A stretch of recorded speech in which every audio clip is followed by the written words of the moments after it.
Welcome to Arul cooking channel. ரொம்பவும் டேஸ்டான ஹெல்த்தியான கருப்பு உளுந்து இட்லி பொடி எப்படி செய்யணும் நான் செஞ்சு காட்ட போகிறேன்.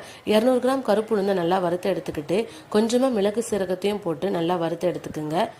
பூண்டையும் போட்டு நல்லா வறுத்து எடுத்துக்குங்க. தூள் பெருங்காயம் தான் நான் சேர்த்துருக்கேன். கட்டி பெருங்காயம்னா அதையும் நல்லா வறுத்து எடுத்துக்குங்க.